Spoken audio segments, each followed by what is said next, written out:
So now we're going to finish this song, and let's just look on the mix screen and see what we got. What I did was I just finished I played the string triads from the tin can part to the end, and that's it.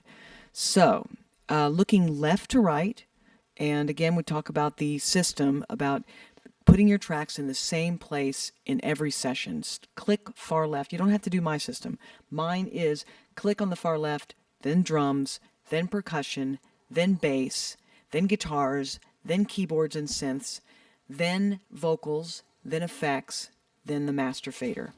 So if you'll notice here, this is kind of what we got. We got a small version here. We've got the click, we've got our crash, we've got the bass and keys, which are coming out of the same output because we're using an expand plugin. We've got the MIDI track for expand triggering the oboe part. We've got the strings. We've got our acoustic guitar comp. We've got our Vox comp, which is the low ground controlled major tom. Then we've got the chorus vocals. Then we've got the harmony parts. And then we've got the octave part to the ground controlled major tom. It kind of makes more sense probably to put this octave part right here, because I think those parts kind of go together and these parts kind of go together. Then we've got the count. And then we've got one reverb that we're sending from the Vox comp, the octave, all the vocals. So if we wanted to add a reverb to the guitar, we could just click right here and either option drag to make a copy of the send, or just click and send it to the same send. We could also choose a new reverb, which is what we're going to do in a second. But I wanted to go through first, like showing you how to EQ something. So say we've got nothing on this acoustic guitar.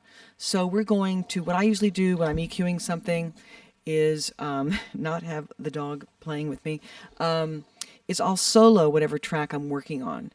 And I'll maybe put it in a loop. And you just go up here and you say options, loop, playback. Okay. There it goes. Go get it. Okay. You want to make sure, sorry, loop, playback is on. And no track can be in record. Another thing I'm going to do while I'm mixing is I'm going to go to hold the option key, and I'm going to go to this right here. And when it's small, it's track height. So if you hold the option key, when you hold option and you choose something, it changes every track. So if I hit option and clicked record, every track would go into record. Or if I hit option and hit solo, every track would solo.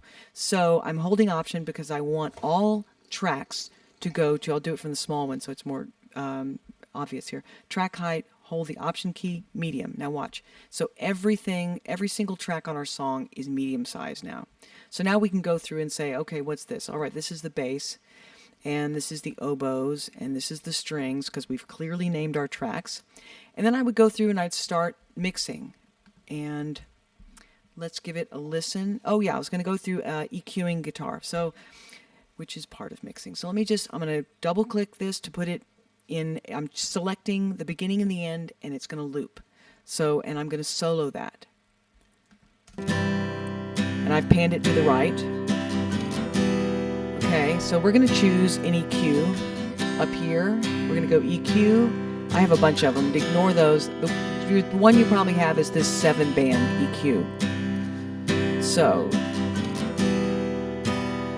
the thing is about EQ, you don't really have to know anything what any of these things mean. You just turn the knobs until you like the way it sounds. Really. I mean, it might help to know that it's pretty much this is the bass and this is the treble. You know, in your car, you've got the bass, you've got the treble. The red is the bass, the blue is the treble, and everything else in between is going from low frequency to high frequency.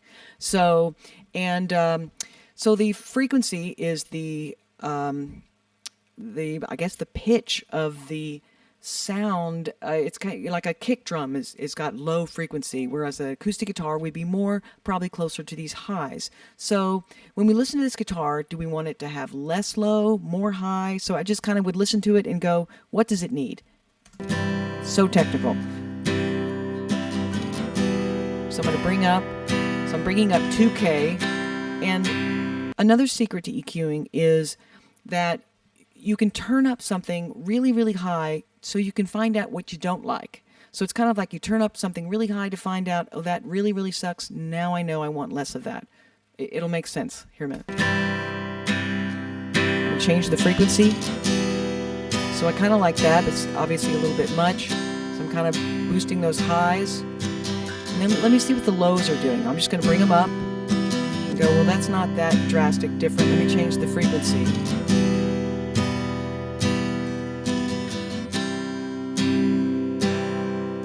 Okay, so it's really around 500K. It's kind of, so let's kind of pull that down. So I kind of found a frequency. So now the guitars, this still might be a little bit too much for the highs. But basically, turn the knobs till you think it sounds good. It's all subjective. There is no wrong or right way to do anything. If it sounds good to you, it's good. And that's the way it works. Says I.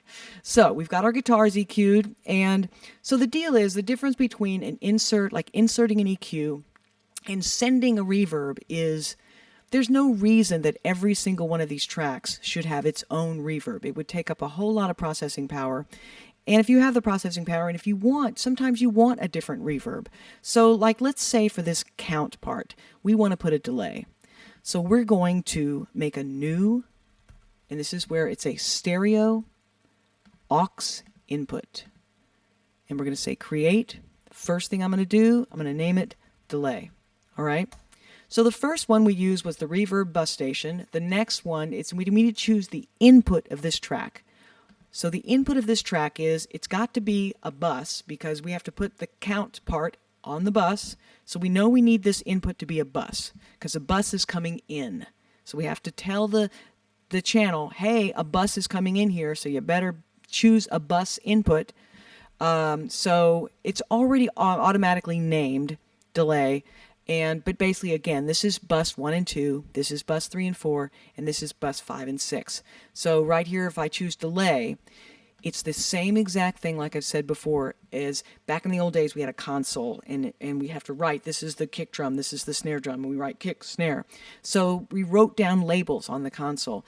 This, under I/O setup, is I/O labels, input, output labels. So this is where you can see, if you click on bus, it's just named, but really it is, all it is bus 2 and 3.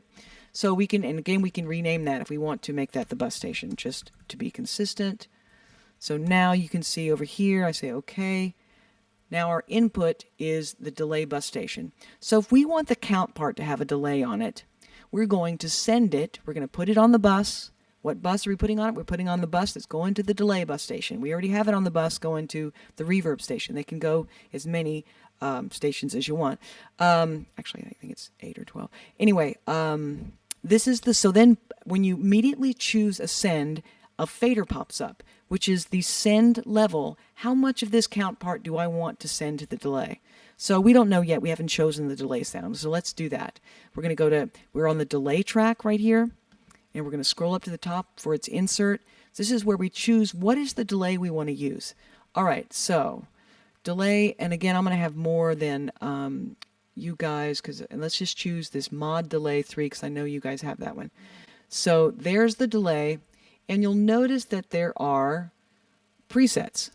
And it's so great just to go through different presets, and again, it's so subjective. There is no right or wrong. The only reason I figured this shit out is just by going through and changing presets and when I turn this, what does this do? And then just figuring out what I like and what I don't like. So we're going to choose this mod delay. I'm going to solo the count part. I'm going to go to the edit screen where the count part is. I'm going to highlight it. So now we should just hear 10. And we'd have no reverb, right? Why is that? It's because the count track is soloed, but the reverb track is not playing, and the delay track isn't playing. So most of the time, usually when you solo a track, you want the effects to come with it. So you don't have to remember this, but if you can, it's great. If you hold the command key and click on the solo, you'll notice solo gets grayed out. That means no matter what, when you solo, it's not going to mute. It's going to stay open. And I don't know how better, so I'll think of a better way to explain that. But I'm going to hold the command key, and click on solo. And now these guys are in solo safe, meaning that when I go to solo, I'm still going to hear 10, 9. So now we've got that. So I'm going to mute for now the reverb just because I want to figure out the delay. Okay, so this is where I've got this here, and this is my delay. and I'm going to crank it up just so I can hear it. 10, 9. And I don't hear it because I go right here. There's my send level. I'm not sending any of the count to the reverb. 10, 9. Still 8, don't hear 10, it. Oh, there it is. 7, Okay, 9, so it's 9, it's 8, 10, 8, so it's a really 7, 9, late. 7, Oh my God! 8. Somebody shoot me. So it was a really long delay. So let's listen to something else. 10, 9, 8. It sure seems. 7. Okay, there we go. So I'm just hitting this plus key right here to go to different presets until I find something I kind of like. 10, 9, 8, 7, 6, 5, 4. Okay, so that kind of works. So let's try that in the track. Obviously, I'm going to bring it down. So here we go.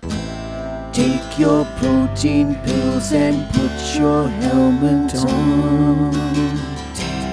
Ground control to Major Tom.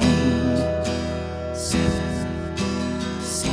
Commencing countdown. Okay, great. So let's stop there. And I'm just kind of showing you little things while you're mixing, how to add another effect. And we're going to go to mixing part 2 here in just a bit.